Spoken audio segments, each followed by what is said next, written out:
Good morning. Welcome to Albuquerque and welcome to a Peaceful Habitation, a Christian transitional home for women. My name's Leticia and I'll be showing you around.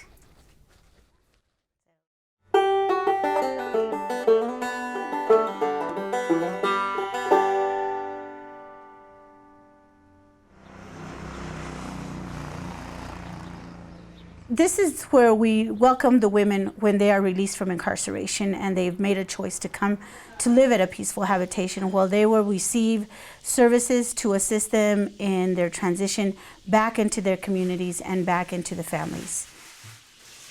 We offer life skill workshops, we provide Bible studies, we provide them a mentor, we provide them wraparound services so that they have all the tools needed to make the transition back again to their families and into their communities. The justice system, also evaluates whether the woman is a good candidate for a transitional home or whether they need something more structured or whether they're going to go to prison. It's all up to them what they decide to do for the woman. So after being traumatized and abused and living a bad background of abuse and stuff, set on fire at 3 months old, wrapped in a curtain, raped at 4, and abused repeatedly, I was led to gangs, drug dealing, with the worst, Mexican mafiosos, Sureños, just different gangs, and led me down the wrong path and led me to prison for selling drugs, stealing vehicles to survive. And I thought they were my family, and they weren't my family because I was alone in prison, and the warden would come see me and say, Lorena, you're better than this. I know you don't belong here. And so finally I asked her for a Bible, and so I asked the warden, can you please bring me a Bible? So she sent the chaplain. The chaplain brought me a Bible, and I read this Bible in 30 days. And that's when I cried to the warden, please, I'm not this person, this is not who I want to be. So, they called me at about 2 o'clock in the morning and said, Lorena, pack your stuff. So I asked the officer, I said, where am I going? And she says, well, you're going to God's Pod. So I cried. I was like, really? The warden's going to let me go to God's Pod and have a second chance. So I went to God's Pod. Within 6 months, it was really structured. It was really hard in prison to do God's Pod, And so within 6 months, I graduated. Within the 5th month, Miss Leticia and Miss Elizabeth walked in the doors and talked about this wonderful place, a Peaceful Habitation, and how it would help us change our lives if we wanted it, If we really believed in Christ, a Peaceful Habitation would help us, So I filled out an application for a Peaceful Habitation, and I was accepted. So I was released. Instead of going home to family because of drugs, I went to a Peaceful Habitation instead because I knew that if I went to my family, I'd be back doing drugs and living that bad life again, back in gangs and, so on. It's a challenge, for the women to make a decision to finally get to that point where they just want complete transformation in their lives. And so what we do is we provide an environment, a safe environment for them to come out here and start that new life with life skills. We provide budgeting classes, we provide parenting classes, we provide counseling here in Albuquerque. We also have 2 houses. So we have this house in Albuquerque and we have one in Las Cruces. We also provide a mentor for the women who walk alongside them to help them with their goal setting, pray with them, work with them on any challenges that they may be facing, or even celebrate with them when they obtain a job or when they're having a good visit with their family. When I was released to a Peaceful Habitation, it was my real challenge to see, am I going to make it in this world, or am I going to land up back in gangs and drugs?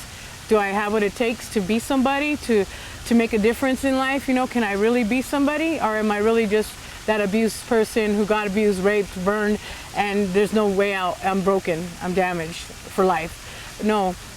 With the Peaceful Habitation Ministry, I was able to succeed. I started succeeding every mission I was on, that Miss Leticia would, help me with, like, Lorena, you should do this, this, you're good for this, you're good for that.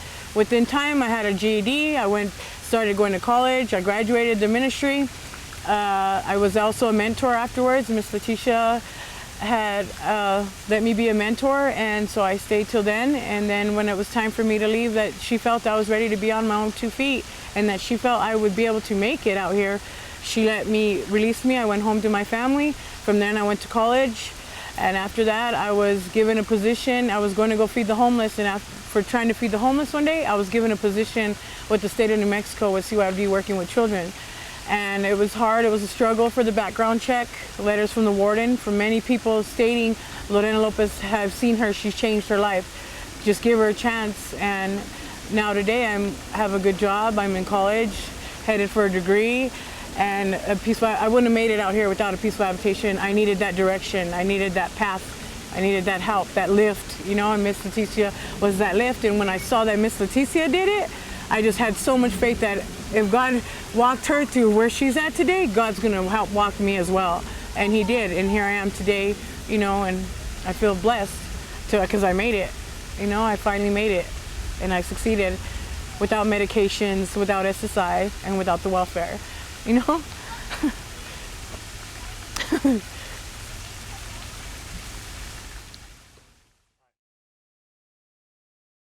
I started a Peaceful Habitation in 2005 with a couple of other women because I feel that God called me to do this.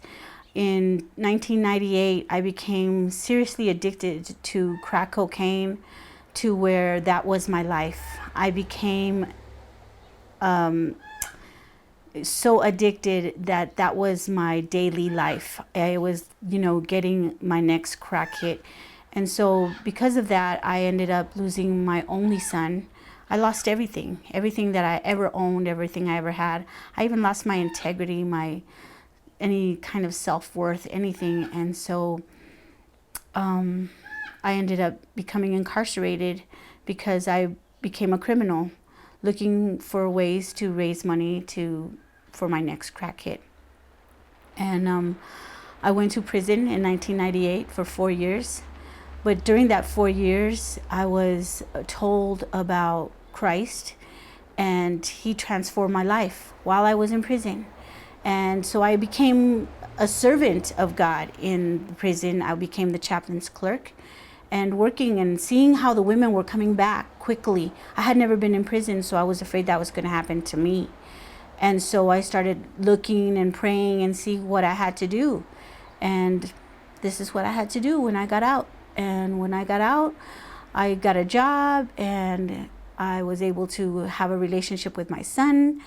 And a year after I was released, I got married to a great Christian man, and we're still married.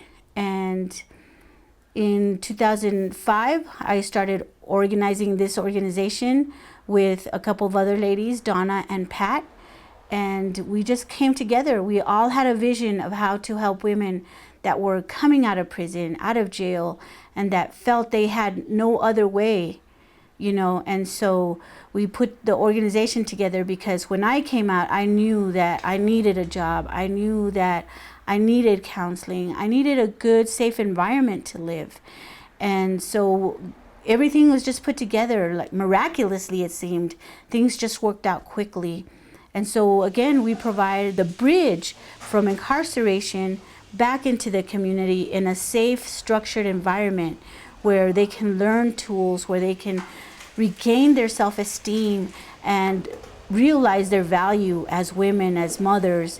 And so many of our graduates have done just that. They have regained the relationships with their families, with their children, and are employed and are part of a community where they are now living positively, you know, with Christ as their foundation, and again, you know, living productively in society.